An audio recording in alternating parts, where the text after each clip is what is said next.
Hello friends, retail banking और wealth management जो कि जेबी का हमारा चौथा पेपर है, उसी के यूनिट 25 का पार्ट 3 आज हम लोग डिस्कस करेंगे। टॉपिक्स हमारे शुरू होते हैं। पहला हमारा है investment products for tax saving. तो जो टैक्स सेविंग में कौन कौन से कहाँ कहाँ आप इन्वेस्ट कर सकते हैं कि आपको टैक्स में डिडक्शंस अलाउ रहेगा।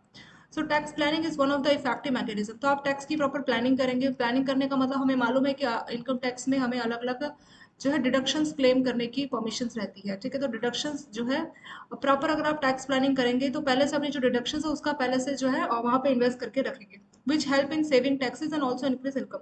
तो टैक्स प्लानिंग के दो फायदे, एक तो आपने अच्छी अच्छी जगह पे इन्वेस्ट किया होगा तो एक तो आपकी सेविंग भी इंप्रूव होगी और आपकी इनकम भी बढ़ेगी। कैसे? हमें टैक्स नहीं पे करना पड़ेगा तो हमारे पास ज्यादा पैसा सेव इसमें रहेगा। कई सारे प्रोविजन हमारे इनकम टैक्स एक्ट में बताए गए हैं। इनकम टैक्स एक्ट 1961 में कई सारे प्रोविजंस बताए गए हैं to make investment saving and expenditure in multiple. अलग अलग ऑप्शंस हमारे पास टैक्स पेयर को मिलते हैं एक फाइनेंशियल ईयर में, जहां पे वो इन्वेस्ट करेगा तो वो डिडक्शन क्लेम कर सकता है। तो कौन कौन से है? तो सेक्शन 80C में इसकी बात की गई है। तो अलग अलग सेक्शन है, कुछ सेक्शन 80C के तहत आप डिडक्शन क्लेम कर सकते हैं। ठीक है, पहले 80C, फिर 80CCC, फिर 80CCD1 और 24B, और भी कई सारे सेक्शन है। शॉर्ट में हम इसको डिटेल में शॉर्ट में इसको हम डिस्कस करेंगे। तो एटीसी में कौन कौन से सेक्शंस आते हैं? तो एटीसी के तहत आप कितना मैक्सिमम क्लेम कर सकते हैं? 1.5 लैक्स। तो इसकी जो मैक्सिमम लिमिट है वो कितनी है एटीसी की? वो है 1.5 लैक्स। 1.5 लैक्स में क्या क्या ऑप्शंस है? तो कई सारे ऑप्शंस है। इसमें से अगर आप कहीं पे भी इन्वेस्ट करते हैं तो मैक्सिमम 1.5 लाख तक का जो है टोटल जो है आप एटीसी के तहत डिडक्शंस क्लेम कर सकते हैं। ठीक है, तो ये सारे आपके यहाँ से शुरू होकर यहाँ पे खत्म होगा आपका। 8-10 ऑप्शन है यहाँ तक। तो ये सारा ही आपका एटीसी में आता है। ठीक है, एटीसी के तहत आप इसमें क्लेम कर सकते हो। मैक्सिमम कितना है? 1.5 मैक्सिमम है।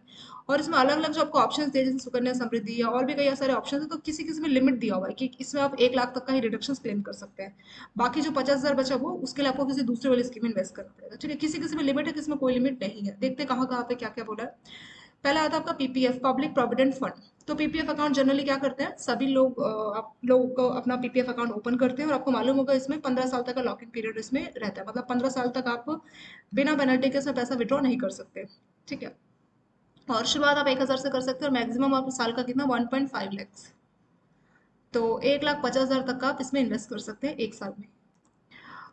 मिनिमम इन्वेस्टमेंट इसका 1,000 नहीं, इसका 500 से शुरू होता है। 500 से लेके 1 लाख तक आप इसको जो है साल भर में इसमें आप पैसा जो है जमा कर सकते हैं। और पीपीएफ की खासियत आपको मालूम है कि 15 साल तक आप उससे पैसा विड्रॉ नहीं कर सकते। तो एक ऑप्शन है पीपीएफ का, पीपीएफ में आप अपना पैसा जो है इन्वेस्ट करें। दूसरा है यूनिट लिंक्ड इंश्योरेंस प्लान, इसको शॉर्ट में बोलते हैं यूएलआईपी। तो यूएलआईपी क्या होता है और किस तरह से ये काम करता है? इसका नाम ही है यूनिट लिंक्ड इंश्योरेंस प्लान। ठीक है, इसमें क्या आपको दो बेनिफिट मिलते हैं, एक तो इन्वेस्टमेंट का बेनिफिट मिल जाता है और दूसरा लाइफ इंश्योरेंस का भी इसमें बेनिफिट मिल जाता है।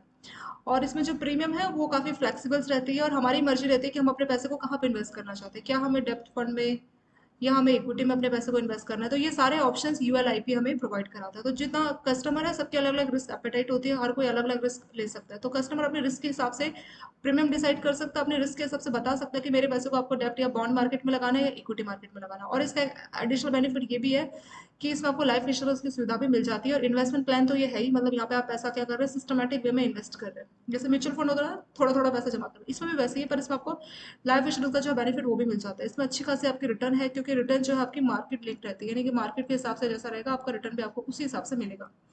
तो कुछ लोग अपना dream house, child education, retirement plan, तो इस तरीके का जो भी प्लान करते हैं तो यूएलआईपी इनको एक अच्छा ऑप्शन देता है। इसमें जो मैक्सिमम लिमिट है वो है 1 लाख तक का। तो एटीसी के तहत यूएलआईपी में आप 1 लाख तक का ही जो है डिडक्शन क्लेम कर सकते हैं। तो बाकी का 50,000, बाकी जो ऑप्शन है उसमें से आप कोई और ऑप्शन इसमें देखेंगे। नेक्स्ट आता है टैक्स सेविंग फिक्स डिपॉजिट। अगर आपने फिक्स डिपॉजिट 5 साल या उससे ज्यादा टाइम के लिए किया है तो वो आपका टैक्स सेविंग फिक्स डिपॉजिट में आ जाएगा। ठीक है, they are available for a period of 5 years and more. 5 साल कम से कम आपको एफडी करना है तो आपका टैक्स सेविंग एफडी होगा। इसमें आप 1.5 लाख तक का जो है डिडक्शन क्लेम कर सकते हैं एटीसी के तहत। नेक्स्ट आता है एम्प्लॉय प्रोविडेंट फंड, ईपीएफ जानते हैं, एम्प्लॉय प्रोविडेंट फंड। और इसमें भी आप डिडक्शन क्लेम कर सकते हैं कितने का? 1 लाख पर ईयर। एक साल का आप 1 लाख तक जो है इसमें डिडक्शन ले सकते हैं। तो देखिए किसी किसी में लिमिट बता रखी है, किसी में नहीं बताई। जहाँ पे नहीं बताई तो आपको वहाँ पे 1.5 मानना है। जैसे इसमें साफ साफ लिखा है 1.5 लैक्स, दूसरे वाले में लिखा है 1 लैक्स, तीसरे में लिखा है 1 लाख। ठीक है, चौथे वाले में भी लिखा है 1 लाख। तो जहाँ पे लिमिट दी है 1 लाख तो वहाँ पे 1 लाख से ज्यादा नहीं कर सकते। और जहाँ पे 1.5 बोला तो वहाँ पे 1.5 तक का जो है डिडक्शन उसमें से जो है क्लेम कर सकते हैं। नेक्स्ट नेक्स्ट आता है नेशनल सेविंग सर्टिफिकेट, एनएससी जो है, वहां पे भी आप इन्वेस्ट कर सकते हैं अपने पैसे को। और इसमें भी साल का 1 लाख ही अलाउ है। टैक्स सेविंग म्यूचुअल फंड जो है ELSS, कुछ ऐसे म्यूचुअल फंड होते हैं जिसमें अगर आप इन्वेस्ट करते हैं तो उसमें आपको टैक्स बेनिफिट मिलता है। ठीक है, तो इसमें 1 लाख तक का आप जो है डिडक्शन क्लेम कर सकते हैं। और they are popular for tax saving through mutual fund. तो म्यूचुअल फंड में ईएलएस इक्विटी लिंक्ड जो म्यूचुअल फंड है, ये एक टाइप का सेविंग म्यूचुअल फंड होता है, और इसमें जो पैसा है उसको इक्विटी में जनरली जो है इन्वेस्ट किया जाता है। और नेक्स्ट आता है post office tax saving scheme. तो आपको मालूम है कि पोस्ट ऑफिस जो है और टैक्स सेविंग स्कीम के तहत भी आप तो एटीसी के तहत डिडक्शन क्लेम कर सकते हो, और ये भी कितना है, 1 साल है, 1 लाख रुपए का, 1 लाख तक का आप साल भर में क्लेम कर सकते हो। लाइफ इंश्योरेंस प्रीमियम, जब अपना प्रीमियम पे करते हैं लाइफ इंश्योरेंस पर्पज के लिए, तो हर साल या महीने जैसा भी आपका प्रीमियम है, तो उसमें भी आप डिडक्शन क्लेम कर सकते हैं।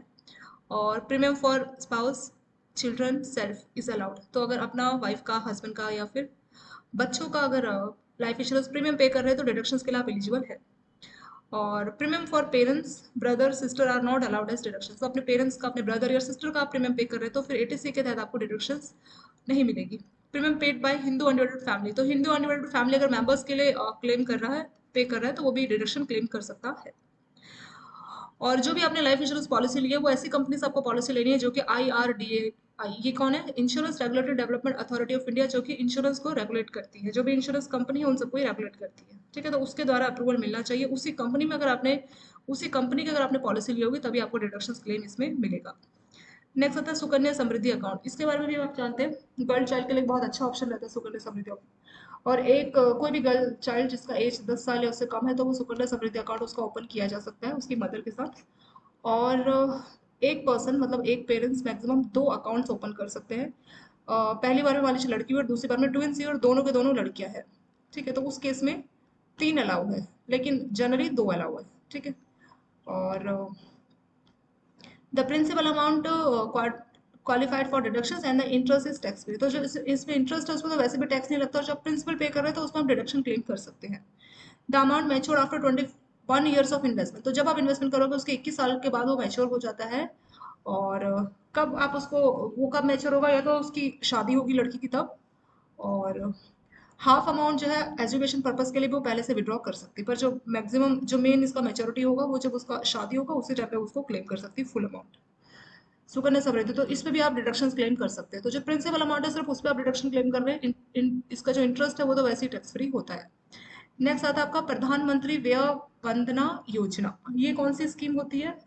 इस स्कीम के मतलब, ये जो स्कीम है ये मेनली पेंशन स्कीम है, ठीक है, कि जो आपकी PMVVY है ये पेंशन स्कीम है। और किसके लिए? जो सीनियर सिटीजन जिनका एज 60 ईयर्स या उससे ज़्यादा है, तो उनके लिए ये स्कीम है। और इसमें एश्योर्ड इंटरेस्ट कितना मिलता है? 8.3% पर एनम। तो अच्छा खासा इसमें इंटरेस्ट रेट जो है पे किया जाता है।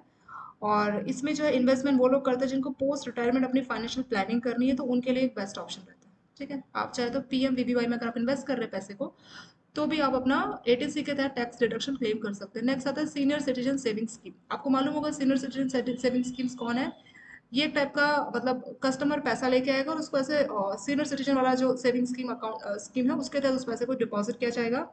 और ये उसके लिए एलिजिबल है जिनका एज मिनिमम 60 होना चाहिए। तो सीनियर सिटीजन नाम से आपको पता लग रहा है ये सीनियर सिटीजन के लिए रहता है, यानी 60 ईयर्स प्लस लोगों के लिए ही ये स्कीम है। सभी के सभी बैंक या ब्रांचेस में अगर आप काउंटर पे रहते हैं तो आपने भी कस्टमर ने बोला होगा कि सीनियर सिटीजन सेविंग स्कीम के तहत पैसा डिपॉजिट करना, तो वो लोग वो काम आप बैंकों में भी इसमें करते होंगे। इसमें लॉक इन पीरियड 5 साल है, मतलब 5 साल तक कस्टमर पैसा विड्रॉ करेगा और उसके बाद उस पैसे को भूल जाएगा। और इसमें जो इंटरेस्ट है उस पर कोई भी टैक्स नहीं मिलता। जैसे सुकन्या समृद्धि है ना, सुकन्या समृद्धि सेम ये भी वैसी ही है। इस पे इंटरेस्ट पे तो कोई टैक्स नहीं लगता, और प्रिंसिपल पे आप डिडक्शन क्लेम कर सकते हैं, ठीक है। कितना? वही 1.5 लाख। लास्ट आता है equity linked saving scheme, ELSS। तो ये भी एक टाइप की म्यूचुअल फंड स्कीम होती है, और इससे भी आप टैक्स सेविंग पर्पज के लिए इस्तेमाल कर सकते हो। अगर आपने इक्विटी लिंक वाले म्यूचुअल फंड में इन्वेस्ट किया होगा सेविंग स्कीम में, तो आप 1.5 लाख तक का जो है डिडक्शन क्लेम कर सकते हैं। इसका जो लॉक इन पीरियड है वो कितना है? 3 ईयर्स। तो एक बार पैसा इन्वेस्ट किया तो 3 साल तक आप उसको भूल जाइए। तो ये हमारे एटीसी के तहत आ गया। कुछ 80CCC के तहत भी जो है कुछ डिडक्शन हम कर सकते हैं, पर ये किस में होता है? Deduction for life insurance annuity plan. तो लाइफ इंश्योरेंस एन्युटी प्लान क्या होते हैं? जिसमें हम जो है लाइफ इंश्योरेंस की ये पॉलिसी होती है जिसमें आपको एन्युटी की फॉर्म में जो है पेमेंट मिलती है, ठीक है। और एन्युटी मतलब हर साल हर महीने की आपकी कुछ जैसे पेमेंट, जैसे हम लोग EMI पे करते हैं ना, ये उसी का रिवर्सल होता है कि लाइफ इंश्योरेंस की कुछ ऐसी भी स्कीम है जहाँ पे आपको एन्युटी का ऑप्शन मिलता है। ये एक टाइप का पेंशन प्लान रहता है। पेंशन में क्या होता है? हर महीने थोड़ी थोड़ी पेंशन मिले। तो लाइफ इंश्योरेंस में क्या होता है? प्रीमियम पे कीजिए, जैसे आपका मैच्योरिटी डेट आएगा और जैसे आपका एज 60 ईयर्स हो जाएगा तो उसके बाद से आपको हर महीने पेंशन मिलेगी, तो उसको बोला जाता है एन्युटी प्लान, ठीक है, तो अगर आपने लाइफ इंश्योरेंस के किसी ऐसे प्लान में इन्वेस्ट किया हुआ है तो आपको वहाँ पे भी जो है डिडक्शन अलाउ हो जाती है। तो ये वही लिखा है कि जो पेमेंट करेंगे एनुटी पेंशन प्लान के तहत एलआईसी या कोई और इंश्योरेंस कंपनी का, तो वहाँ पे ये डिडक्शन अलाउ रहता है। However, the pension received from the annuity or amount received upon surrender of the annuity, including interest or bonus, is taxable in the year of receipt। तो जिस साल मतलब आपका जो है कंप्लीट हो गया, ठीक है, पॉलिसी, ये जो आपकी पॉलिसी है वो कंप्लीट हो गई, तो मतलब पेंशन मिलनी शुरू होगी, तो जो पेंशन मिलेगा या कोई इंटरेस्ट मिलेगा या कोई बोनस मिलेगा आपको, तो वो जो है टैक्सेबल रहता है। लेकिन इसमें जो पेमेंट कर रहे हैं इस स्कीम के तहत, तो वो जो पेमेंट है वो आपका टैक्स फ्री रहता है, मतलब उसमें आपको डिडक्शंस अलाउ रहती है। और एक और बात बोला है कि जो 80cc है, ये जो 80CCC है, इस now A part of overall reduction under 80C, तो इसको भी जो है 80C में ही ऐड कर लिया गया है। और जो 80CCC की जो लिमिट है is now clubbed with the limit of 80C, तो इन दोनों की लिमिट क्लब हो गई है। और with the limit of 80C and 80CCD, यानी 80C, 80CCC, 80CCD, इन सबको क्लब कर दिया गया। और ओवरऑल टैक्स डिडक्शन लिमिट सिर्फ 1,50,000 की, यानी 80C के तहत, 80CCC के तहत और 80CCD, इन तीनों को क्लब कर दिया और तीनों में सिर्फ आप 1,50,000 तक का ही डिडक्शन क्लेम कर सकते हो। तो ये बहुत ज़्यादा इन्होंने तीनों को एक तरह से ऐड कर दिया। नेक्स्ट आता है 80CCD, जिसके बारे में यहाँ पे बात की थी कि क्या है, तो इसमें है डिडक्शन अंडर एनपीएस। अभी एनपीएस के बारे में आप लोग जानते हैं। सो न्यू पेंशन स्कीम के तहत आप जो डिडक्शन क्लेम कर सकते हो, आपका 80CCD 1 में आ जाएगा। और मैक्सिमम जो डिडक्शन है इस लिस्ट ऑफ फॉलोइंग, तो इन तीनों में से जो सबसे कम होगा उतने तक आप इसमें डिडक्शन क्लेम कर सकते हो। तो क्या है, पहला है 10% ऑफ सैलरी, आपकी जितनी सैलरी उसका 10% आप कैलकुलेट करोगे ये। दूसरा 10% ऑफ टोटल इनकम, आपकी टोटल इनकम, जैसे मान लीजिए तो सैलरी क्लास के लिए हो गया, ठीक है, अगर वो एम्प्लॉय है, अगर वो खुद बिजनेस कर रहा है, सेल्फ एम्प्लॉयड है, तो उसके इसमें उसकी कितनी इनकम हुई उसका 10%। और तीसरा आ जाएगा 1.5 लाख लिमिट जो है 80C के तहत, क्योंकि सबको क्लब कर दे तो 80C का लिमिट भी यहाँ पे दिखाता है। तो इन तीनों में से जो सबसे कम होगा, लोएस्ट होगा, तो उसी आप वही अमाउंट आप डिडक्शन के लिए एलिजिबल है 80CCD के तहत, ठीक है। और 80CCD सेपरेट नहीं है, 80C का ही पार्ट है। पर 80CCD में क्या क्या आ सकता है, इन तीनों में से जो लोएस्ट होगा उतने तक का आप जो है डिडक्शन क्लेम कर सकते हैं। ये तो 80CCD 1 हो गया। ऐसी 1B भी है, तो इसमें क्या होगा कि एडिशनल 50,000 तक आप डिडक्शन क्लेम कर सकते हैं for the amount deposit to NPS. New pension scheme के तहत आपको मालूम होगा कि आपके अकाउंट से हर महीने कुछ अमाउंट डेबिट होता है, ठीक है। और ये पैसा कहाँ, मार्केट इस तरह की जगह पे इन्वेस्ट किया जाता है, ताकि फ्यूचर में जब हम रिटायर होंगे तो गवर्नमेंट से पेंशन तो नहीं मिलेगी। एनपीएस में टीयर 1 टीयर 2 अलग अलग रहता है, तो टीयर 1 को तो आप विड्रॉ कर पाएंगे, टीयर 2 का जो है आपका इसमें मतलब कुछ अमाउंट आप विड्रॉ कर पाएंगे, और कुछ अमाउंट क्या रहेगा कि उससे आपको हर महीने पेंशन बना के आपको दी जाएगी, ठीक है। तो उस तरह से एनपीएस काम करता है। तो एनपीएस में हर महीने जो हमारा पैसा डिपॉजिट होता है, तो हम साल भर में जितना जमा हो रहा है, तो साल भर में सिर्फ 50,000 तक का डिडक्शन इसमें एनपीएस के तहत क्लेम कर सकते हैं। तो वो हमारा 80CCD IB सॉरी 1B में आ जाएगा। ऐसी 80CCD 2 भी है। टू 1 का तो हमने देख लिया ना, 1 और 1B यहाँ पे हो गया, 80CCD 1 और 80CCD 1B। ऐसे 2 है, तो ये उस सैलरी क्लास के लिए एलिजिबल होगा। It is applicable only to salary class. तो ये ऊपर वाला जो था ये तीनों दोनों के लिए था, सैलरी या कोई भी सेल्फ एम्प्लॉयड। 80CCD 1, 80CCD 2 सिर्फ सैलरी क्लास, जो जिनका जॉब है, जो सैलरी सैलरी जिनको मिलता है, जिनका कोई बिजनेस नहीं है, तो उन पे यह लागू होता है। As per which deduction up to 10% of basic salary plus DA. तो आपका बेसिक सैलरी कितना, उसका 10%, आपका बेसिक सैलरी प्लस उसका 10% of basic salary plus DA. तो डियरनेस अलाउंस और आपका बेसिक सैलरी को ऐड करेंगे और उसका 10% निकालेंगे, तो उतने तक का आप डिडक्शन क्लेम कर सकते हैं, ठीक है। तो ये 80CCD के तहत आपका 2 के तहत आपका ये हो गया। इसके अलावा और भी कुछ डिडक्शंस है, वो भी देखते हैं। 80C, अपार्ट फ्रॉम 80C लिखा है कि other tax saving options beyond 80C। 80C के अलावा और कहाँ कहाँ पे हम इन्वेस्ट करें कि हमें टैक्स में डिडक्शंस मिले, तो इसके अलावा और भी कुछ ऑप्शंस है, फ्यू ऑफ पॉपुलर ऑप्शंस। तो कुछ की बात करते हैं। पहला आता है मेडिकल इंश्योरेंस प्रीमियम, तो 50,000 तक आप क्लेम कर सकते हैं। खुद का और डिपेंडेंट का, मतलब खुद का, अपना वाइफ, हस्बैंड या बच्चों का, सबको मिला के 25,000 तक का। एडिशनल क्लेम जो 25,000 है वो है डिपेंडेंट पेरेंट्स बिलो, अगर 60 ईयर से कम है आपके पेरेंट्स और उनके लिए अगर आप कोई प्रीमियम कोई पॉलिसी, मेडिकल इंश्योरेंस पॉलिसी का प्रीमियम पे कर रहे हैं, तो उनके लिए 25,000। तो आपका 25,000 हो गया, आपके पेरेंट्स का 25,000 हो गया, तो मिला के कितना हो गया, ये हो गया 50,000, ठीक है। और पेरेंट्स का जो 25,000 है वो कब, जब पेरेंट्स का एज 60 से कम है। One can also claim medical insurance up to maximum of 1 lakh, तो 1 लाख तक का भी अलाउ है। कब अलाउ है, if availed for senior citizen. Senior citizen मतलब 60+, अगर 60+ है तो 1 लाख तक का आप इसमें डिडक्शन क्लेम कर सकते हो। जनरली 50,000 तक है, पर ये डबल हो जाएगा 1 लाख तक का कब, जब आपके जो पेरेंट्स है वो सीनियर सिटीजन है, मतलब उनके लिए अगर आप ये मेडिकल इंश्योरेंस अवेल कर रहे हैं। If senior citizen are not cover under any health insurance, अगर सीनियर सिटीजन को कोई भी हेल्थ इंश्योरेंस कवर नहीं है, then medical expenditure incurred can be claimed तो मान लीजिए कोई इंश्योरेंस क्लेम नहीं है तो क्या है, साल भर के खर्चे होते हैं मेडिकल के, ठीक है। तो मेडिकल के जो खर्चे हुए, जो मेडिकल आपके एक्सपेंडिचर, जैसे हॉस्पिटल में एडमिट कराया, कोई भी खर्चा आया है, तो वो जो खर्चा है उसको भी आप 80D के तहत आप क्लेम कर सकते हैं 50,000 तक, ठीक है। तो ये आपका मेडिकल को लेके यहाँ पे हो गया। तो मेडिकल इंश्योरेंस सिंपल है, 50 जो है आप 50,000 तक का क्लेम कर सकते हैं। और अगर आपने कोई मेडिकल इंश्योरेंस की प्रीमियम ले रखी है, और तो उस प्रीमियम, सॉरी, कोई पॉलिसी ले रखी है, उसका प्रीमियम पे कर रहे हैं, तो 50,000 तक का क्लेम अलाउ है। 25,000 अपना, वाइफ का, बच्चों के लिए। और अगर आपके पेरेंट्स 60 से कम है तो 25,000 का, तो टोटल 50,000 हो गया। अगर आप किसी सीनियर सिटीजन के लिए कोई मेडिकल इंश्योरेंस क्लेम ले रहे हैं प्रीमियम, तो सीनियर सिटीजन के लिए ये लिमिट है 1 लाख रुपए। 1 लाख रुपए तक का आपको डिडक्शन मिल जाएगा। अगर सीनियर सिटीजन ने कोई भी टाइप का इंश्योरेंस पॉलिसी नहीं लिया हुआ, तो उस केस में जो उनके खर्चे हो रहे हैं, खर्चे को भी 80D के तहत 50,000 तक का जो आपको डिडक्शन मिल जाता है। नेक्स्ट आता है सेक्शन 24। सेक्शन 24 में क्या होता है कि जो आपने होम लोन लिया, मान लीजिए 40 लाख 50 लाख, आप साल भर में कुछ इंटरेस्ट पे करते हैं। तो सिर्फ आपको मालूम होगा कि जब ये कई बार कस्टमर आते हैं, वो बोलते हैं कि हमने कितना साल भर में इंटरेस्ट कितना पे किया और प्रिंसिपल कितना पे किया, हमें उसका स्टेटमेंट चाहिए, ठीक है। फिर हम लोग देते हैं, तो उसमें इंटरेस्ट का अलग से हिसाब किताब इसलिए मांग रहे हैं क्योंकि सर जो इंटरेस्ट है उस पर वो लोग डिडक्शन क्लेम कर सकते हैं, कितने तक का, 2 लाख रुपीज तक का। और ये कौन सा सेक्शन है, ये है सेक्शन 24 के तहत, ठीक है। तो सेक्शन 24 बोलता है कि हाउसिंग लोन में जो इंटरेस्ट आप पे करते हैं, सिर्फ जो इंटरेस्ट पोर्शन है उस पर आप टू लाख तक का जो डिडक्शन क्लेम कर सकते हैं।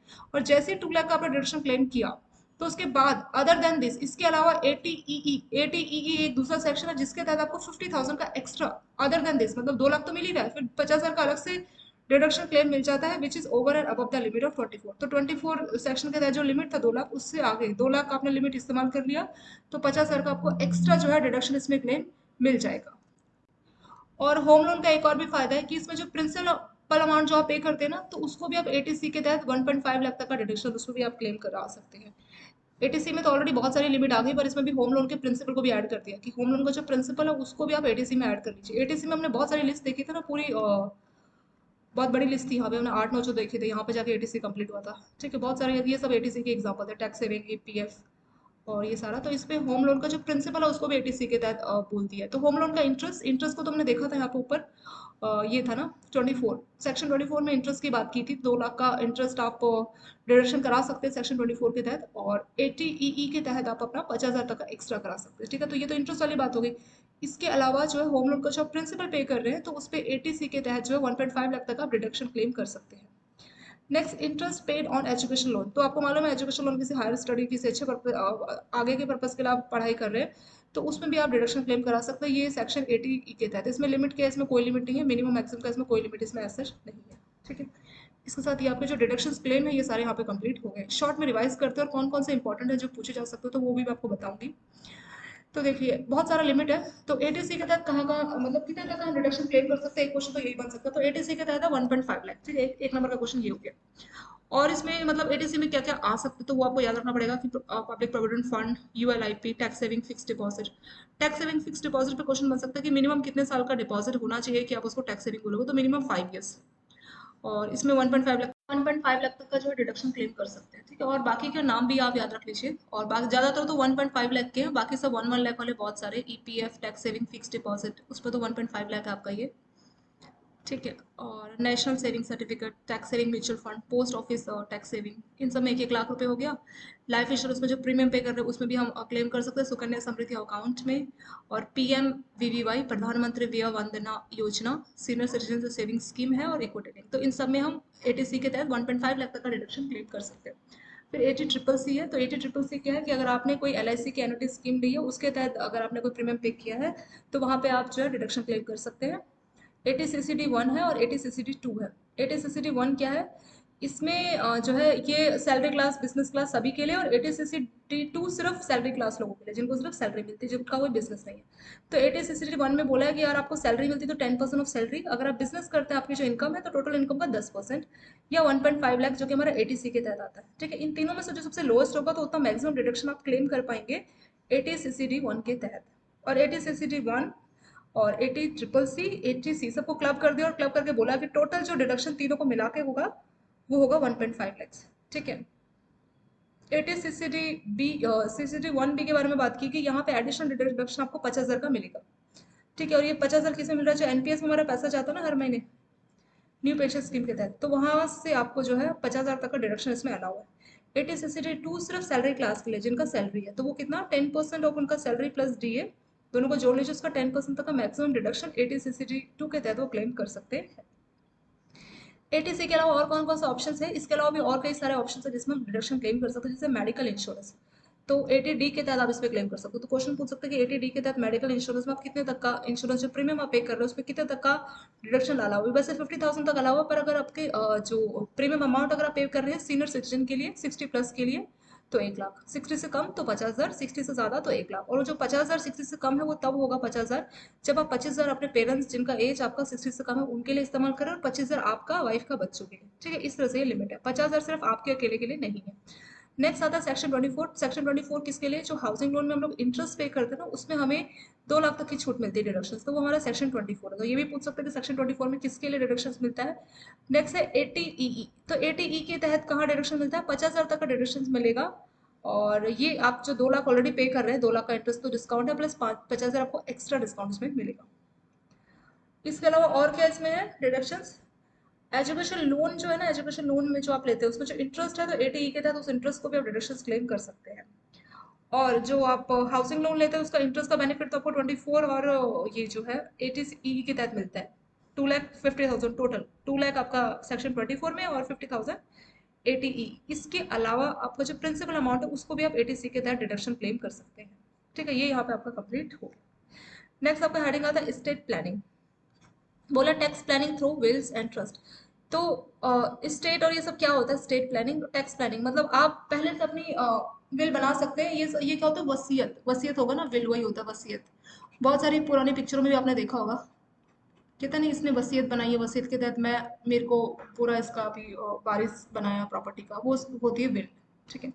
ट्रस्ट क्या होता है, ट्रस्ट मतलब जैसे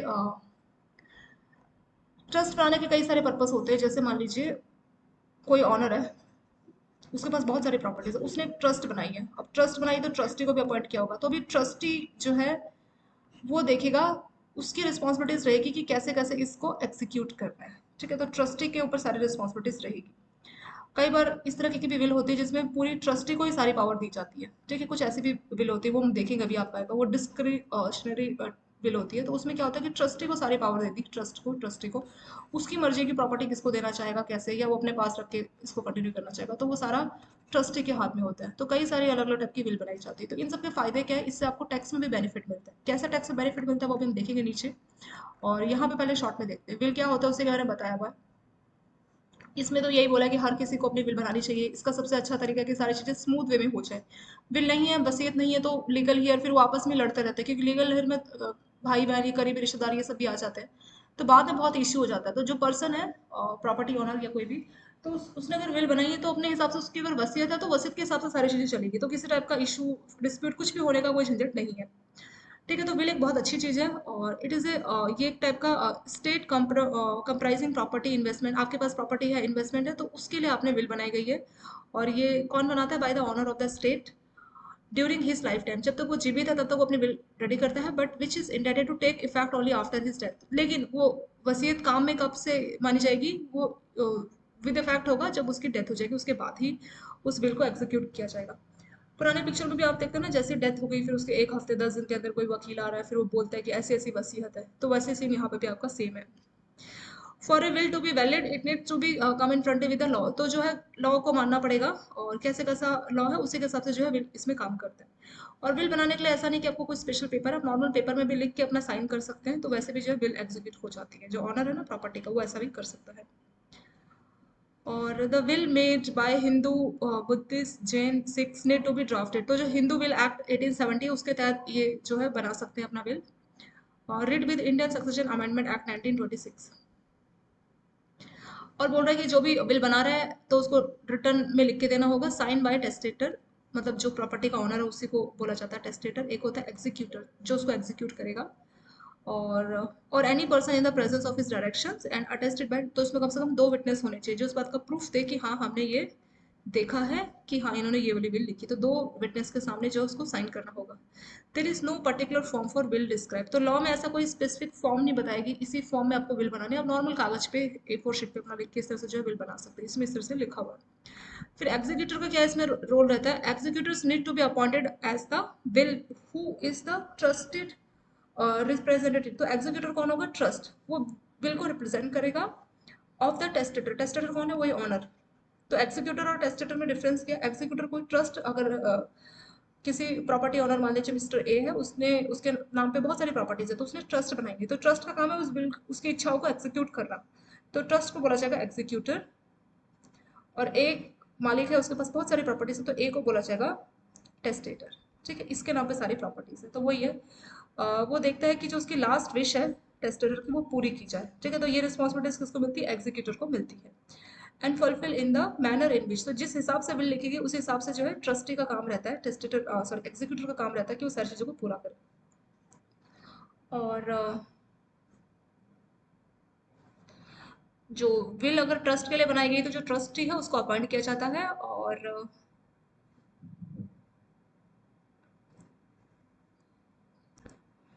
और जो टेस्टेटर है वही जो ऑनर प्रॉपर्टी का can also grant an annuity under a will. तो वो टेस्टेटर उसका लिए सॉरी एग्जीक्यूटर उसके लिए सारा काम कर रहा है, तो वो बता देगा कि हर महीने इतना फिक्स अमाउंट जो है मिलना चाहिए, क्योंकि वो एग्जीक्यूशन कर रहा है वो सारा, जब तक कि फाइनल सेटलमेंट नहीं हो जा रहा तो एग्जीक्यूटर को इतना अमाउंट मिलना चाहिए, तो ये सब वो टेस्टेटर पहले से बोल सकता है। A will does not record any stamp paper, तो इसके लिए कोई स्टैम्प पेपर का जरूरत नहीं, it can be simply written on plain paper in any language, किसी भी भाषा में, आपको हिंदी इंग्लिश कोई भी भाषा आती है लोकल लैंग्वेज, उसमें लिख के साइन कीजिए, दो विटनेस के साइन, तो उतना विल सफिशिएंट है, कोई स्टैम्प पेपर इस सब का जरूरत नहीं है। अब इसमें कुछ चीजें बताइए कि क्या क्या विल के थ्रू कर सकते हैं। Creation of Hindu undivided family through a will, will के थ्रू आप हिंदू अनडिवाइडेड फैमिली जो है उसको भी आप क्रिएट कर सकते हैं। One of the important means of tax planning that can be, तो मेन जो है पर्पस बिल का यही है कि एक तो कुछ डिस्प्यूट ना हो, और दूसरा फायदा है कि टैक्स प्लानिंग होती है। तो टैक्स प्लानिंग कैसे हो रही है, is the creation of Hindu undivided family by way of transfer of property to once. तो आप क्या कर अपनी प्रॉपर्टी अपने बेटे को, अपनी वाइफ को, बच्चों को, इस तरह से आप ट्रांसफर कर रहे हैं। ठीक है, तो इसको आप लिख सकते हैं कि हिंदू अनडिवाइडेड फैमिली की फॉर्म में ये रहेंगे और इस हिसाब से प्रॉपर्टीज इनको मिलेगी। तो ये जो हिंदू अनडिवाइडेड फैमिली होगी would be able to enjoy the separate exemptions limit applicable to it under the income tax। तो जो इनकम टैक्स के हिसाब से जितना भी एग्जम्पशन लिमिट है वो इनको मिलेगा, हिंदू अनडिवाइडेड फैमिली को वो लिमिट मिलेगा, तो एक उनका फायदा हो गया, एक उनका टैक्स सेविंग हो जाएगा, क्योंकि उनको टैक्स डिडक्शन जो है हिंदू अनडिवाइडेड फैमिली के हिसाब से मिलेगी। दूसरा आता है बिक्वेस्ट टू फैमिली मेंबर्स, तो ये जो बिक्वेस्ट वर्ड है इसका मतलब क्या होता है, इसका भी वही मतलब होता है वसीयत। ठीक है, तो फैमिली मेंबर्स के नाम पे आप जो है विल के थ्रू अपने उनके नाम पे वसीयत बना सकते हैं। कोई माइनर चिल्ड्रन है, ठीक है, ग्रैंड चिल्ड्रन, किसी के हिसाब से भी आप बना सकते हैं। ठीक है, टेस्टेटर का वही ऑनर ऑफ प्रॉपर्टी का चिल्ड्रन, ग्रैंड चिल्ड्रन, किसी के नाम पे भी जो है विल बना सकता है, और उसको ड्राफ्ट उसे ड्राफ्ट किया जाएगा और उसमें मेंशन किया जाएगा कि कौन सी प्रॉपर्टी किसको मिलनी चाहिए। कोई भी हो सकता है, उसका कोई भी रिलेटिव, डॉटर इन लॉ, कोई भी इसमें हो सकता है। नेक्स्ट आता है tax planning for a discretionary trust through will. तो आप एक डिस्क्रिशनरी ट्रस्ट भी बना सकते हो। डिस्क्रिशनरी वर्ड का मतलब होता है मनमाना, जैसी मर्जी होगी, तो ट्रस्ट की मर्जी होगी कि उस प्रॉपर्टी को किसके नाम पे बांटना है। ठीक है, तो एक और प्रोविजन है कि आप एक डिस्क्रिशनरी ट्रस्ट बना सकते हैं विल के through for the benefit of some persons particular for the members of the family. तो कुछ स्पेसिफिक मेंबर्स जैसे फैमिली मेंबर्स, चाहे वो अभी आपके जब आप बिल बना रहे हैं तब वो है या नहीं है, या फ्यूचर में कभी बॉर्न होता है, तो उन सबके लिए जो है ट्रस्ट डिसाइड कर सकती है। ठीक है, सेक्शन 164 में इसके बारे में बात की है, और इसमें जो इनकम टैक्स लागू होता है, जो चार्ज होता है, would not be applicable generally. अगर आपने मान लीजिए कोई पर्सन है और उसकी कोई प्रॉपर्टी है और अच्छे से कोई विलेज नहीं बनाई, तो उस पर बहुत अच्छा खासा इंटरेस्ट रेट, सॉरी इंटरेस्ट नहीं, आपका इनकम टैक्स लागू होता है, मतलब मैक्सिमम मार्जिनल जो रेट है वो लागू होता है। लेकिन अगर आपने ऑलरेडी डिस्क्रिशनरी ट्रस्ट बनाई है तो उस पर ये वाला रेट जो है आपको लागू नहीं होगा। ठीक है, तो आपको जो मैक्सिमम मार्जिनल टैक्स रेट है वो आपको नहीं पे करना पड़ेगा अगर आपने डिस्क्रिशनरी ट्रस्ट बनाई हुई है तब। नेक्स्ट आता है tax planning for a trust for business through will. तो सेक्शन 161 आई ए में इसके बारे में बात की गई है। इसमें बोला है कि जो बिजनेस इनकम है ट्रस्ट की वो चार्जेबल होगी मैक्सिमम रेट। तो अगर मान लीजिए कोई ट्रस्ट है और फिर वो कोई बिजनेस इनकम कर रही है तो उसको मैक्सिमम इंटरेस्ट रेट चार्ज करना पड़ेगा। हाँ, पर लेकिन एक और प्रोविजन है 161 जे ए, आई ए के बाद नेक्स्ट जे ए, तो उसमें बोला गया which provide when the income of any private specific trust declare by will. मान लीजिए कोई विल बनाई गई और विल में क्या कर रहा किया गया कि किसी पर्सन ने अपने किसी पर्पज के लिए विल बनाई गई है। ठीक है, ट्रस्ट सॉरी अपने किसी एक पर्सन ने विल के थ्रू एक ट्रस्ट बनाई गई है, और वो ट्रस्ट वो बिजनेस चला रहे हैं जो कि इस पर्सन का है, और उसमें जो इनकम होगी तो उसको मैक्सिमम जो रेट है वो चार्ज नहीं किया जाएगा। ठीक है।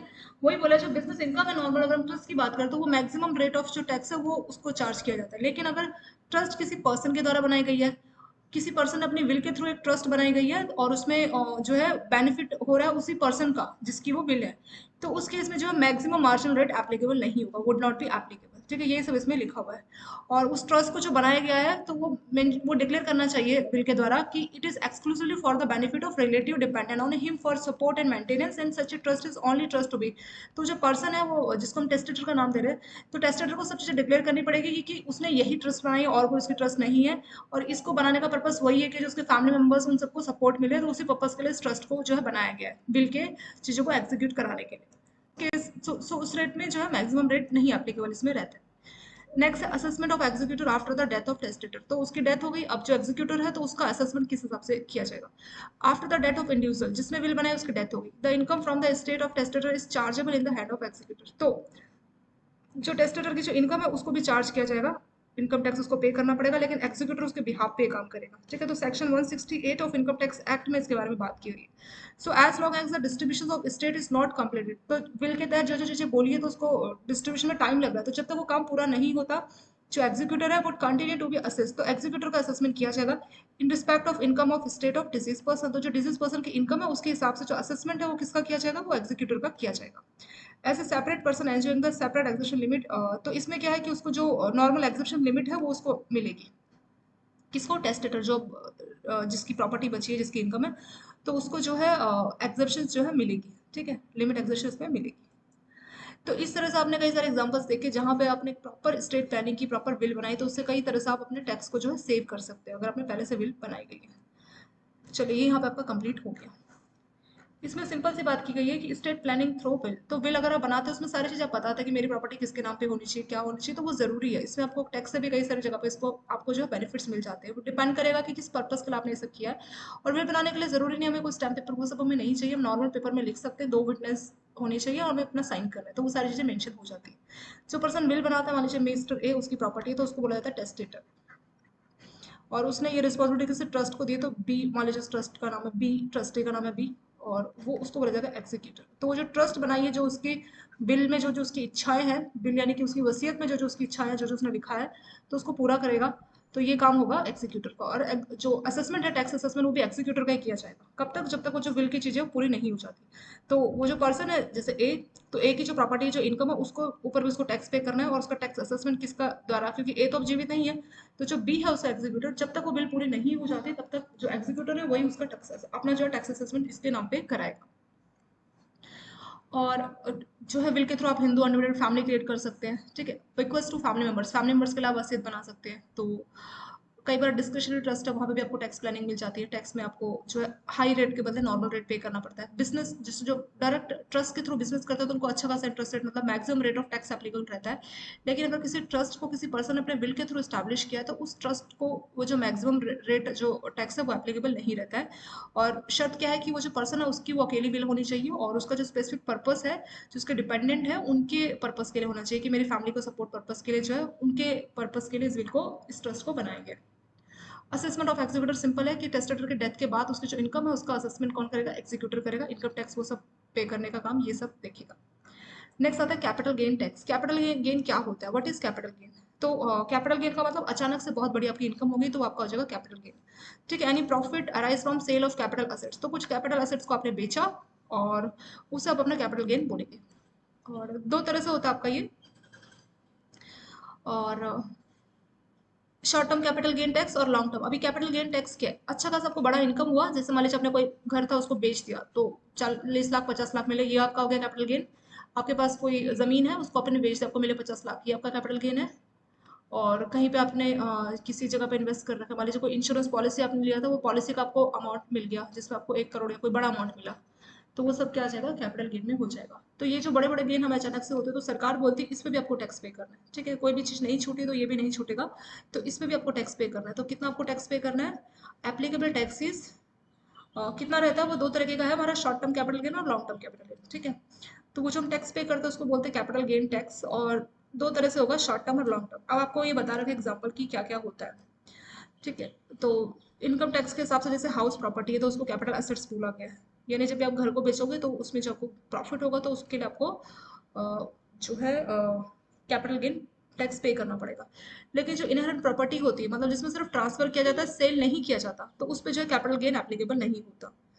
और कैपिटल एसेट्स में क्या क्या जगह, जमीन आपने बेची, मकान, बिल्डिंग, ठीक है, कोई व्हीकल बेचा, कोई patents right, trade mark, lease hold rights, machinery, jewellery, ये सब बेची, अच्छा खासा अमाउंट मिला, तो इन सबको आपको कैपिटल गेन बोला जाएगा। तो शॉर्ट टर्म और लॉन्ग टर्म दो तरह से होता है। शॉर्ट टर्म के बारे में देखते हैं पहले।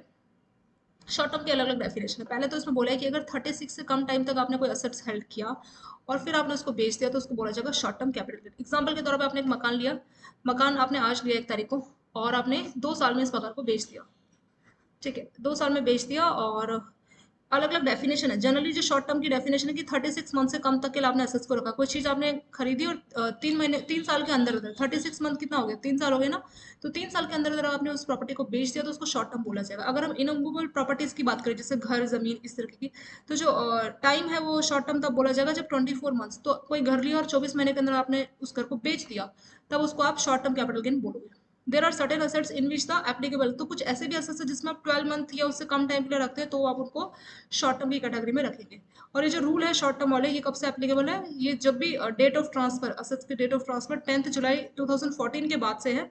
परचेज डेट से कोई मतलब नहीं है, नॉट एप्लीकेबल। जो डेट ऑफ सेल है, मतलब डेट ऑफ ट्रांसफर अगर 10 जुलाई के बाद है तो ये शॉर्ट टर्म वाला रूल एप्लीकेबल होगा।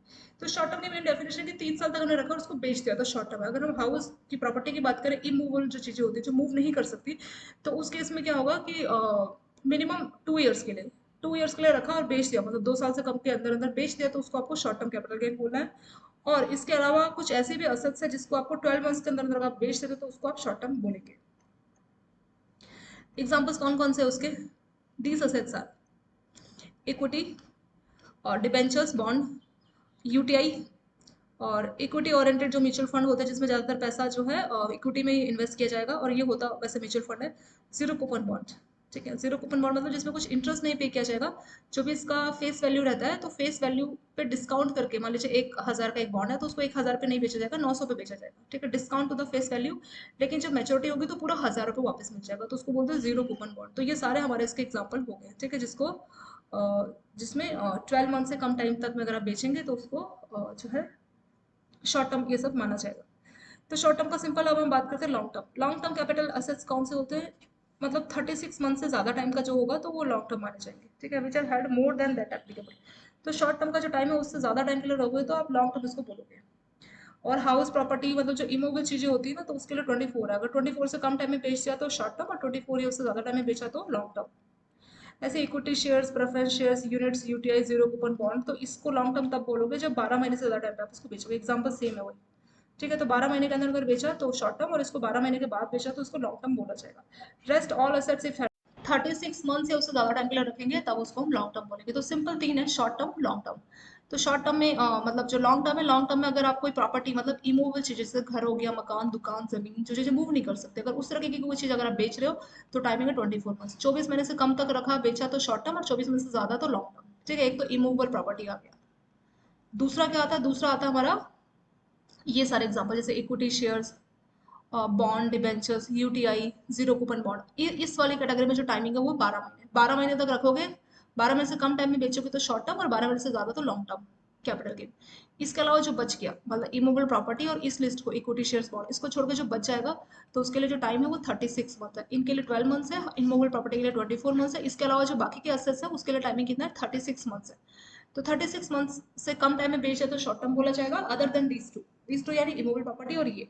तो 36 मंथ से कम टाइम में बेच देंगे बाकी चीजों को, तो उसको आप शॉर्ट टर्म बोलोगे, और 36 से ज्यादा के लिए आप उसको लॉन्ग टर्म बोलोगे, ठीक है। ये यहाँ पे आपका सिंपल इसमें हो गया। नेक्स्ट आता है फ्यू इंपॉर्टेंट टर्म्स। कुछ टर्म्स की बात की। Full value consideration. Consideration word का मतलब क्या होता है? मतलब पैसे। आप दुकान में जाते हैं और दुकानदार से आप कोई सामान खरीदते हैं, ठीक है।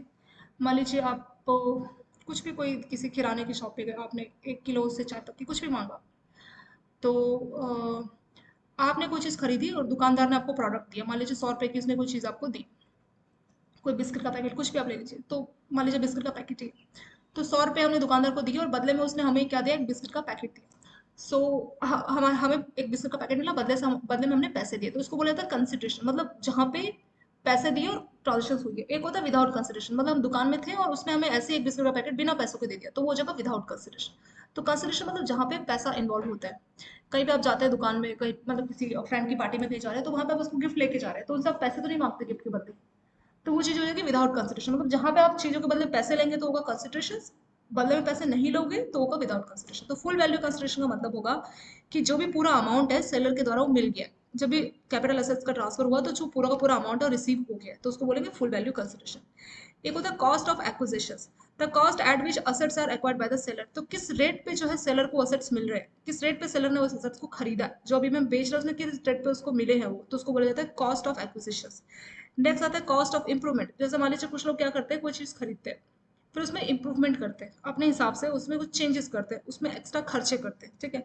So all expense of capital nature incurred by the seller by making additions or alterations to the capital, तो जो आपने कैपिटल एसेट्स खरीदी है, मान लीजिए आप अपनी प्रॉपर्टी का एग्जांपल ले लो, तो प्रॉपर्टी में आपने कुछ खर्चे किए, और खर्चे भी कैसे, कैपिटल नेचर के, मतलब अच्छा खासा बड़ा आपने खर्चा किया है, किस लिए, उसमें अल्टरेशंस के लिए, तो उसको बोलते हैं कॉस्ट ऑफ इंप्रूवमेंट, थोड़ा आपने इंप्रूव किया अपने हिसाब से।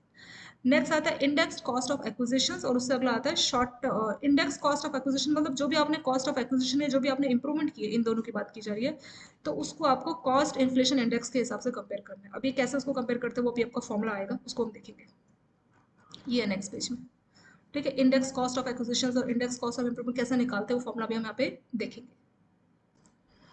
और ठीक है, शॉर्ट टर्म कैपिटल गेन का किस तरह से फॉर्मूला कैलकुलेट किया जाएगा, और लॉन्ग टर्म का, पहले शॉर्ट टर्म का देखते हैं। शॉर्ट टर्म कैपिटल गेन का मतलब full value consideration, full value consideration मतलब पूरी की पूरी चीज़ आपने कितने में खरीदी, मान लीजिए 1 लाख में आपने कोई चीज़ खरीदी, 1 लाख में 1 करोड़ सिंपल लेते हैं, कोई प्रॉपर्टी बेची 1 लाख रुपए, ठीक है, तो फुल वैल्यू उसकी 1 करोड़ हो गई, minus expense incurred for such transfer, तो कोई चीज़ हम खरीदते तो हमारे को कुछ एक्सपेंस है, जैसे आपने कोई प्रॉपर्टी खरीदी उसकी कीमत भले ही 1 करोड़ है, लेकिन उसके लिए आपको क्या करना पड़ा, सॉरी अपनी प्रॉपर्टी बेची भले ही उसकी कीमत 1 करोड़ है, पर उसके लिए कुछ उसको खर्चे आपको देने पड़े, मान लीजिए कोई ब्रोकरेज फी आपने पे की कुछ और, तो उस एक्सपेंस को माइनस किया जाएगा, ठीक है, माइनस।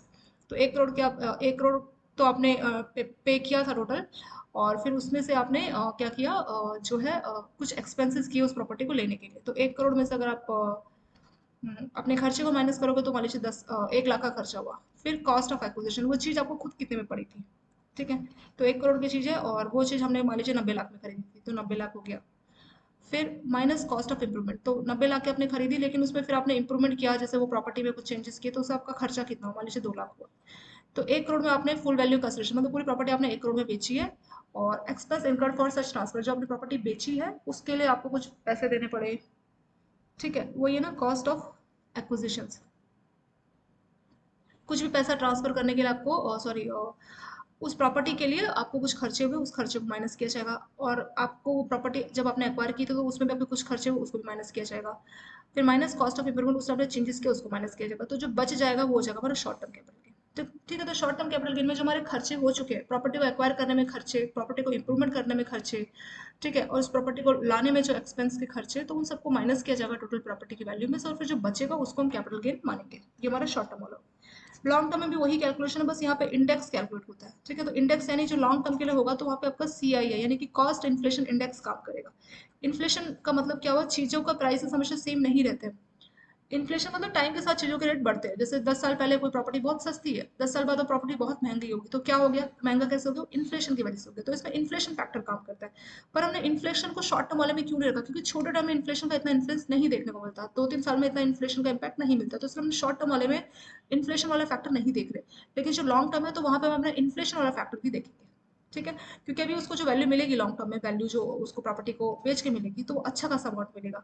और मान लीजिए किसी ने इसको ऐसा समझते हैं लॉन्ग टर्म कैपिटल गेन में इन्फ्लेशन को क्यों लिया, मान लीजिए किसी ने अपनी प्रॉपर्टी 1 करोड़ में बेची है, ठीक है, तो 1 करोड़ का फायदा हो गया उसको, expense incurred for such transfer, तो प्रॉपर्टी ट्रांसफर के लिए उसको मान लीजिए ब्रोकरेज चार्ज कुछ खर्चा हो गया, मान लीजिए वो 1 लाख का हो गया, माइनस अगर मान लीजिए उसने प्रॉपर्टी 20-30 साल पहले खरीदी थी, ठीक है, 30 साल पहले खरीदी थी उसने, तो 30 साल पहले वो प्रॉपर्टी बहुत सस्ती थी, मान लीजिए 10 लाख, तो क्या उस प्रॉपर्टी का रेट सिर्फ 10 लाख लेना चाहिए, या उस 10 लाख को हमें CII यानी कि कॉस्ट इन्फ्लेशन का जो है फॉर्मूला लगा के उसको चेंज करना चाहिए, यस, हमें वो 10 लाख नहीं कैलकुलेट करना चाहिए, हमें देखना चाहिए कि उस टाइम के जो 10 लाख है उसको इन्फ्लेशन का अभी के टाइम पे उस 10 लाख की क्या वैल्यू है, तो हमें वो वाली वैल्यू लेनी पड़ेगी कॉस्ट ऑफ एक्विजिशन में, ना कि वो 10 साल पुरानी वाली वैल्यू, ठीक है, इसीलिए जो लॉन्ग टर्म वाले हैं वहां पे हमें जो है कॉस्ट ऑफ एक्विजिशन में हमें इंडेक्स कॉस्ट इस्तेमाल करनी है, यानी कि कॉस्ट इन्फ्लेशन जो इंडेक्स है वो हमें इस्तेमाल करना है। ऐसे इंडेक्स तो उस टाइम पे आपने इंप्रूवमेंट किया प्रॉपर्टी में 10 साल पहले, तो 10 साल पहले मान लीजिए आपने कुछ खर्चे किए, तो खर्चे हमारे सिर्फ 5,000 हुए, तो क्या आपको 5,000 लिखना चाहिए, अभी के हिसाब से उसको इंडेक्स करना चाहिए। इंडेक्स मतलब हम वो जो 5,000 हम देखेंगे कि उस टाइम पे तो 5,000 खर्चा आया इसको इंप्रूवमेंट के लिए, अभी कितना आता।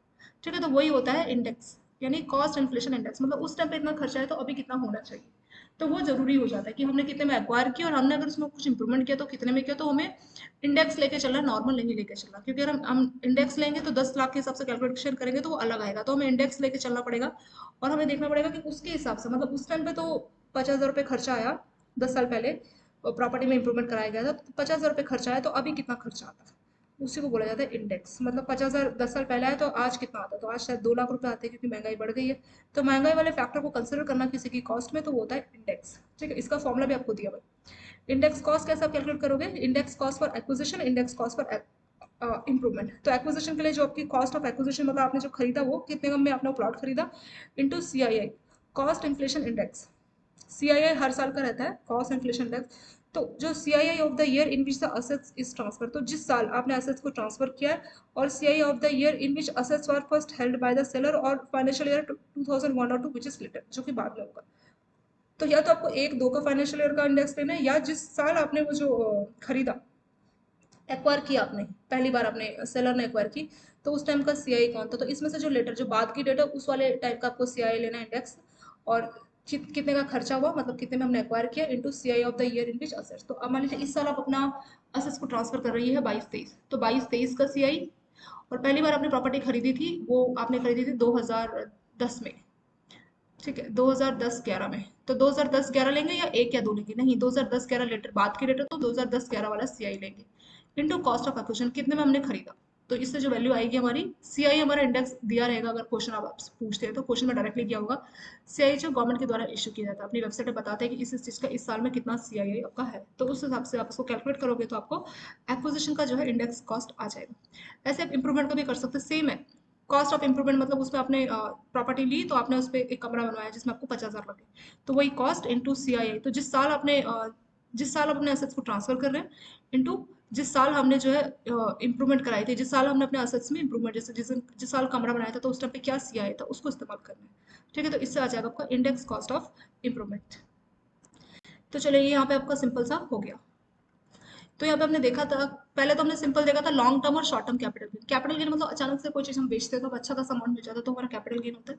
Short term, long term. Short term में तीन है, 12 महीने, 36 में, मैक्सिमम तो 36 मंथ है, पर उससे कम भी है। 12 महीने वाला भी ऑप्शन है शॉर्ट टर्म में, और 24 महीने वाला भी ऑप्शन है। 36 मैक्सिमम, तो 12 महीने, जो 24 महीने ये तो आपकी इमूवेबल जैसे प्रॉपर्टी उन सब के लिए लागू होता है। 12 महीने जैसे शेयर्स, बॉन्ड, पूरी लिस्ट दी है 12 महीने वाली, ये जो लिस्ट है ना, bond, UTI, zero coupon bond, तो ये सब हमारा 12 महीने वाला हो जाएगा। और 36 मंथ वाला हो जाएगा, जो 12 महीने वाला नहीं है, 24 महीने वाला नहीं, तो जो बच जाएगा अदर देन दिस टू, तो 36 मंथ वाली कैटेगरी में आ जाएगा। तो इमूवेबल प्रॉपर्टी को छोड़ दीजिए, बॉन्ड, यूटी, इन सबको छोड़ दीजिए, तो जो बच जाएगा वो ना 36 मंथ वाला हो जाएगा। ठीक है, तो 36 मंथ से कम टाइम में अगर हम असेट्स को बेच रहे हैं, रख के बेच रहे हैं, तो वो शॉर्ट टर्म आना चाहिए, और उसके बाद तो लॉन्ग टर्म आना चाहिए। लेकिन अगर हम प्रॉपर्टी की बात करते हैं इमूवेबल, तो 24 महीने से कम टाइम में हम बेच रहे हैं तो शॉर्ट टर्म, 24 महीने के बाद बेच रहे हैं तो लॉन्ग टर्म। UTI और bond, zero coupon bond, shares, अगर उनकी बात करें तो 12 महीने से कम टाइम में बेच रहे हैं तो शॉर्ट टर्म, 12 महीने के बाद बेच रहे हैं तो लॉन्ग टर्म। ठीक है, इस तरह से ये काम करता है। तो शॉर्ट टर्म, लॉन्ग टर्म के बाद हमने अगला क्या देखा था, कुछ टर्म्स की बात की थी कि फुल वैल्यू कंसिडरेशन क्या होता है, मतलब पूरा अमाउंट, आपने कोई मकान लिया, उस मकान को आपने बेच दिया।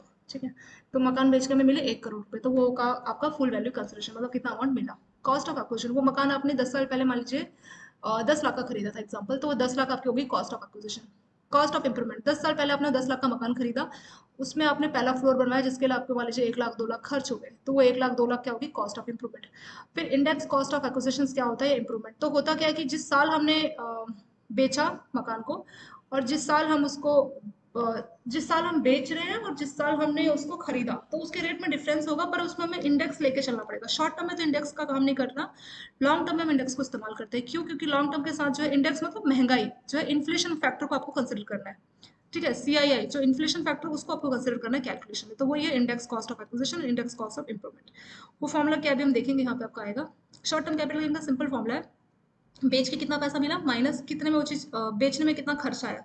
कोई चीज आप बेचते तो ब्रोकरेज चार्ज, कुछ चार्ज है ना मकान का पे करना पड़ा, वो खर्चा माइनस कितने में हमने खरीदा था, माइनस कितने में हमने उसमें इंप्रूवमेंट किया था। मान लीजिए 1 लाख का इंप्रूवमेंट किया, 10 लाख में खरीदा, तो सिंपल इसमें से माइनस करोगे तो शॉर्ट टर्म कैपिटल गेन आ जाएगा। लॉन्ग टर्म में कितने में बेचा, बेचने में कितना खर्चा लगा माइनस इंडेक्स कॉस्ट। तो जो इसमें आपकी जो एक्विजिशन कॉस्ट है, मतलब जितने में आपने खरीदा या जिस रेट पे आपने एक्विजिशन किया उसको आपको इंडेक्स करना पड़ेगा। क्यों? क्योंकि लॉन्ग टर्म में महंगाई का फैक्टर काम करता है। 10 साल पहले आपने 10 लाख का मकान खरीदा, पर जरूरी नहीं है अगर आप उसको आज लेते तो आप किस रेट पे उसको आज खरीदते। तो उसको कन्वर्ट करना, इन्फ्लेशन फैक्टर को, सीआईआई को इंक्लूड करना, वही होता है इंडेक्स कॉस्ट। तो इंडेक्स कॉस्ट का फॉर्मुला है प्रॉपर, एक्विजिशन का भी फॉर्मुला है, इंप्रूवमेंट का भी फॉर्मुला। फॉर्मुला क्या है, फॉर्मुला देखते हैं।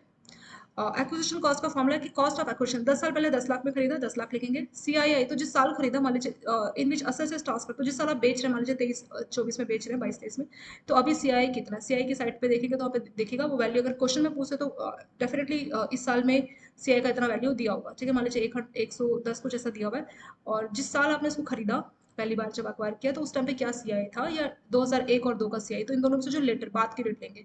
तो मान लीजिए 10-11 में सीआई लिया, तो 10-11 में जो सीआई था वो लिखेंगे, तो उसको कैलकुलेट करेंगे तो आ जाएगा इंडेक्स कॉस्ट ऑफ एक्विजिशन, ठीक है। तो वो वैल्यू हम यहाँ पर लिख देंगे।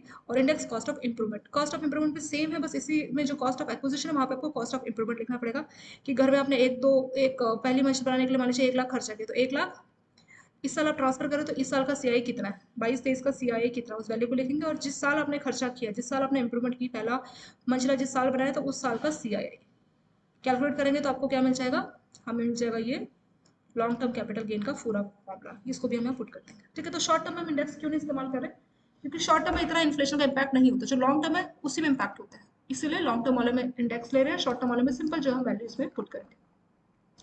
नेक्स्ट सेक्शन 54, इसमें क्या मिलता है, exemptions on sale of house property on purchase. तो क्या हो रहा है कि आपने हाउस प्रॉपर्टी तो सेल की, ठीक है, तो कैपिटल गेन देना पड़ेगा, लेकिन अगर आप दूसरी प्रॉपर्टी परचेज करते तो कैपिटल गेन सब बच जाएगा। ये भी आपने सुना होगा ना कि long term capital gain is exempt. तो जो लॉन्ग टर्म आपका कैपिटल गेन हो रहा है, तो उसमें आपको छूट मिल जाएगी in case of sale of house property by investing. तो जो प्रॉपर्टी आपने सेल की, जो पैसे मिले, तो उससे आपने कहाँ पे इन्वेस्ट किया, investing in up to 2 houses property against the, मान लीजिए 1 करोड़ में प्रॉपर्टी बेची और उससे आपने 2 घर खरीद लिए 50-50 लाख के, तो आपको फिर इस पे कोई टैक्स देने का जरूरत नहीं है।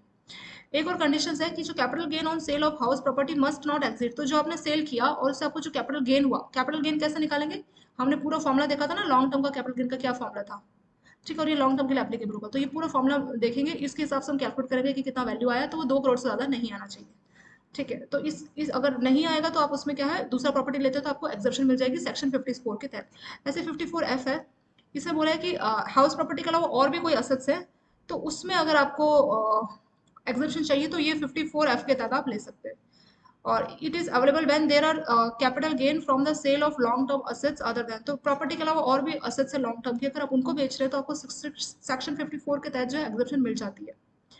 The entire sale consideration to be invested not only capital gain. तो इसमें पूरा का पूरा जो आपने बेचा है ना, पूरा का पूरा अमाउंट कंसिडर किया जाएगा, इंटायर सेल अमाउंट, सिर्फ कैपिटल गेन नहीं। जैसे ऊपर वाले में तो हमने सिर्फ कैपिटल गेन की कितने का कैपिटल फायदा हुआ ना, कैपिटल गेन सिर्फ उसको यूज किया था। इसमें पूरा का पूरा जो इंटायर सेल अमाउंट है उसको आपको इस्तेमाल करना है to buy a new residential house other than house वाली। मान लीजिए आपके पास कोई दूसरी कोई चीज है अदर देन हाउस, कुछ मान लीजिए तो ज्वेलरी, कोई भी बड़ा एग्जांपल ले लेते हैं, कोई भी, तो ज्वेलरी या कहीं पे आपने इक्विटी में या म्यूचुअल फंड में इन्वेस्ट किया था या कहीं से इंश्योरेंस से पैसे मिल गए, तो उस पैसे से आप क्या करेंगे, उस पैसे से आप प्रॉपर्टी खरीद लेंगे, कोई रेजिडेंशियल हाउस प्रॉपर्टी ले लेंगे, तो उससे आपको एग्जम्पशन मिल जाएगी, मतलब फिर आपको कैपिटल गेन टैक्स पे करने का जरूरत नहीं है। और अगर मान लीजिए आप कंस्ट्रक्शन कराना चाह रहे हैं किसी प्लॉट पे, तो कंस्ट्रक्शन भी अलाउ है रेजिडेंशियल के, लेकिन वो 3 साल के अंदर अंदर कंप्लीट होनी चाहिए। तो जिस साल आपने अपने अपने ये शेयर्स कुछ भी बेचे हैं और उससे आपको कैपिटल गेन हुआ है, तो उसके 3 साल के अंदर अंदर आपको कंस्ट्रक्शन करा लेनी है। तो 54F के तहत आपको इसमें एग्जेप्शन मिल जाएगा। ऐसे 54EC है, तो इसमें कहाँ एग्जेप्शन मिलेगा, exemption on sale of house property on री इन्वेस्टिंग स्पेसिफिक। अगर आप अपने हाउस प्रॉपर्टी के जो पैसे हैं जो सेल किया आपने, उसको अगर आप किसी स्पेसिफिक बॉन्ड में आप इसको इन्वेस्ट करते हैं, तब आपको एग्जेप्शन मिल जाएगा। सो ये सेक्शन 54E के तहत है कि जो कैपिटल गेन आपको मिला है सेल ऑफ फर्स्ट प्रॉपर्टी, ये तब एप्लीकेबल होगा जब आप अपनी पहली कोई प्रॉपर्टी बेच रहे हैं, are reinvested into specific bond up to 50 lakh. तो स्पेसिफिक बॉन्ड अगर वहीं पे इन्वेस्ट करते हैं 50 लाख तक का, आपको इसमें जो है एग्जेप्शन मिल जाएगा। The money invested can be redeem, 5 साल के बाद वो पैसा आपको मिल जाता है, but they can not be sold before, लेकिन 5 साल से पहले आप उसको नहीं बेच सकते, ठीक है। और जो इन्वेस्टमेंट करेंगे need to be done within 6 month, 6 महीने का टाइम है। अगर आपने आज कोई असेट्स बेचे हैं तो उसके 6 महीने के अंदर में आपको यहाँ पे इन्वेस्ट कर लेना है बॉन्ड में, तब आपको 54E के तहत जो टैक्स बेनिफिट मिलेगा। 3 था, बहुत सिंपल था। 54 के तहत क्या है कि अगर हमने एक हाउस प्रॉपर्टी बेची तो उससे जो हमें कैपिटल गेन मिला उसको हम किसी मैक्सिमम 2 प्रॉपर्टी में जो है इस्तेमाल करेंगे, तो हमें एक्सेप्शन मिल जाएगी। और दूसरा क्या बोला है कि 54 ई के तहत क्या बोला है, सॉरी एफ के तहत, कि हमें जो capital gain other than house, तो हाउस के अलावा कोई और हमारे पास कैपिटल असेट्स थे, कोई और असेट्स है जिनको हमने बेचा, वो भी लॉन्ग टर्म होना चाहिए। ठीक है, सब लॉन्ग टर्म में मिलेगा एग्जेप्शन, शॉर्ट टर्म में नहीं है, ये भी लॉन्ग टर्म होना चाहिए। तो लॉन्ग टर्म में मिला, लॉन्ग टर्म से हमें कुछ कैपिटल गेन हुआ और उससे हमने कोई रेजोल्यूशन प्रॉपर्टी ले ली। ठीक है, तभी हमें एग्जेप्शन मिलेगा सेक्शन 54 एफ। और अगर मान लीजिए कंस्ट्रक्शन कराना चाह रहे हो उस पैसे से, तो कंस्ट्रक्शन हमें 3 साल के अंदर अंदर कंप्लीट करनी, तब भी हमें जो है कैपिटल गेन मिलेगा। और सेक्शन 54 ई सी के तहत क्या होगा कि हमने जो पैसा मिला हाउस प्रॉपर्टी को बेच के, तो उससे हमने स्पेसिफिक बॉन्ड में इन्वेस्ट किया, तो 50 लाख तक का हम इस पे एग्जेप्शन क्लेम कर सकते हैं। और टाइमिंग क्या है, टाइमिंग है 6 मंथ। तो जब भी हमने सेल किया अपना हाउस प्रॉपर्टी, तो उसके 6 महीने के अंदर अंदर हमें उस बॉन्ड में इन्वेस्ट करना है, तब हम सेक्शन 54 ई के तहत जो है टैक्स क्लेम कर सकते हो। तो एग्जाम में क्वेश्चन क्या ही आएगा, 54 एफ के तहत कितना तक क्लेम कर सकते हैं, 54 के तहत। तो ये सेक्शन को लेकर इसमें जो है क्वेश्चन आपके बनेंगे, कुछ ही सेक्शन से इसको एज इट इज याद कर लीजिए कि किस सेक्शन पे कहाँ कहाँ क्लेम हम कर सकते हैं। नेक्स्ट आता है टैक्स ट्रीटमेंट ऑफ गिफ्ट। तो क्या गिफ्ट मिलता है किसी इंडिविजुअल को, तो क्या उस पर भी टैक्स लगता है? एक स्पेसिफिक अमाउंट से ज्यादा गिफ्ट मिले तो उस पर आपको टैक्स पे करना पड़ता है। कितना वो अमाउंट, ठीक है ना? अगर आपको कोई गिफ्ट मिल रहा है, अगर 50,000 से ज्यादा का उसका अमाउंट है, तो आपको उसको टैक्स पे करना पड़ेगा। और यहाँ से देखते हैं गिफ्ट क्या है कि कोई भी इंडिविजुअल्स आपको गिफ्ट देगा और received by individual without consideration. तो क्या गिफ्ट के बदले में हम पैसे देते हैं? नहीं, वो सेल हो जाएगी। अगर आप गिफ्ट के बदले में पैसे दोगे तो सेल हो जाएगी, पर गिफ्ट में ऐसा नहीं है, उसमें विदाउट कंसिडरेशन जो है कोई चीज़ हमें मिलती है। और फॉर या तो कोई चीज किसी ने हमें दी, या फिर किसी ने इनएडिक्वेट कंसिडरेशन, मतलब 50 लाख की प्रॉपर्टी किसी ने हमें 20 लाख में दी, तो भी उसको गिफ्ट ऐसे कंसिडर किया जाता है। ठीक है, in case the property is acquired for इनएडिक्वेट consideration, come amount में कोई प्रॉपर्टी मिल गई, उसको भी गिफ्ट ऐसे इन्होंने कंसिडर किया। From the taxation point of view gift can be, तो टैक्स के हिसाब से गिफ्ट को दो तरह से क्लासीफाई, कुछ तरह से क्लासीफाई किया है। पहला, any sum of money receive without consideration, तो बिना पैसों की कोई चीज अगर हमें मिली तो वो गिफ्ट है, it can be terms as monetary gift. ठीक है, बिना पैसे के। दूसरा, कोई भी, sorry, any sum of money, कुछ पैसा हमें किसी ने दिया विदाउट कंसिडर, हमने कोई काम नहीं किया, बदले में हमें किसी ने पैसा दिया, तो उसको हम बोलेंगे मॉनेटरी गिफ्ट। दूसरा, स्पेसिफिक मूवेबल प्रॉपर्टीज रिसीव्ड, कोई चीज मिली जो कि मूवेबल है। ठीक है, और विदाउट कंसिडरेशन, पैसा हमने नहीं दिया और हमें बदले में कोई मूवेबल प्रॉपर्टी दी, मान लीजिए कोई कार दे दी, ठीक है, कोई ज्वेलरी दे दी, इस तरीके की कोई चीज हमें दे दी मूवेबल प्रॉपर्टीज, और हमने कोई काम नहीं किया, without consideration, it will be termed as a gift. तो इसको भी हम गिफ्ट बोलेंगे। कंसिडरेशन मतलब पैसा नहीं किया, नहीं दिया हमें, और बदले में हमें कोई चीज मिल गई, तो वो भी हमारे को बोला जाएगा गिफ्ट ऑफ मूवेबल प्रॉपर्टी। तीसरा आता है specific movable properties received eight a reduce price, कोई प्रॉपर्टी मिल गई, कार 5 लाख की थी और हमें 2 लाख में दी थी। ठीक है, इनएडिक्वेट कंसिडरेशन, तो उसको बोला जाएगा movable property received for less than it's fair market value, कि अगर मार्केट में उसको बेचते तो 5 लाख देने पड़ते हैं, पर किसी ने आपको 2 लाख में दे दिया, तो उसको बोला जाएगा movable property receive for less then fair market value. चौथा आ जाएगा immovable property receive without consideration, कोई किसी ने मकान आपको दे दिया फ्री में, ठीक है, उसको गिफ्ट बोला जाएगा, gift of immovable property. Last है immovable property received at reduce rate, तो प्रॉपर्टी का रेट बहुत ज्यादा था, मान लीजिए 1 करोड़ की प्रॉपर्टी किसी ने आपको 50 लाख में दे दी, तो उसको बोला जाएगा immovable property receive for less than is stamp duty value. Stamp duty value मतलब 1 करोड़ की स्टैम्प ड्यूटी लगनी चाहिए थी, पर उसने आपको 50,000 में दी थी, तो वो हो जाएगा immovable property received for less than is stamp duty value. If following condition satisfy, इन पांचों में से अगर कोई भी कंडीशन सेटिस्फाई होती है, then any sum of money received without consideration, चाहे मॉनेटरी गिफ्ट हो, ठीक है, या कुछ भी, मतलब विदाउट कंसिडरेशन, जहाँ पे हमने कोई पैसा नहीं दिया और हमें कोई चीज़ मिली, by individual will be charge to tax, तो इस केस में जो है टैक्स आपको पे करना पड़ेगा इन द फॉलोइंग कंडीशंस। तो पहला है sum of money receive without consideration, कुछ पैसा मिला, बदले में हमने कुछ भी मतलब कोई भी चीज़ नहीं की और बदले में हमें पैसा मिला। और दूसरा है जो पैसा मिला उसकी वैल्यू 50,000 से ज़्यादा है, तो उस केस में भी जो है आपको टैक्स पे करना पड़ेगा। तो ये सारे केसेस है, उसके साथ ये वाला भी आपका लास्ट केस हो गया, तो इसके साथ आपका ये चैप्टर यहाँ पे कंप्लीट हो गया। तो सिंपल बोला है treatment of gift, tax treatment of gift receive by an individual. So इसमें क्या है कि tax treatment of gift receive by individuals, तो इसमें बोला है कि कोई भी इंडिविजुअल को कोई गिफ्ट मिलेगा, बदले में कोई भी कंसिडरेशन नहीं होगी, मतलब बदले में हम कोई पेमेंट नहीं करते। कंसिडरेशन वर्ड का मतलब हो सकता है पैसा भी, और इसका ये भी मतलब हो सकता है कि कंसिडरेशन मतलब हमने बदले में कोई काम नहीं किया, बदले में हमें पेमेंट या कोई गिफ्ट मिल गया, ठीक है, वो भी हमारा कंसिडरेशन माना जाता है। तो कोई गिफ्ट मिला तो उसके कई सारे तरीके, किसी ने हमें फ्री में कोई गिफ्ट दे दिया, ठीक है, पैसा दे दिया, हमने कोई काम नहीं किया, तो मॉनेटरी गिफ्ट बोला जाएगा। किसी ने हमें मूवेबल प्रॉपर्टी, कोई कार, कोई ज्वेलरी दे दी विदाउट कंसिडर, बिना पैसे के, इसको भी गिफ्ट बोला जाएगा, ये होगा गिफ्ट ऑफ मूवेबल प्रॉपर्टी। ऐसे एक होता है गिफ्ट ऑफ इमूवेबल प्रॉपर्टी, किसी को हमने पैसे नहीं दिया, बदले में उसने हमें अपना घर दे दिया, ठीक है, इमूवेबल प्रॉपर्टी दे दी, तो वो होगा गिफ्ट ऑफ इमूवेबल प्रॉपर्टी।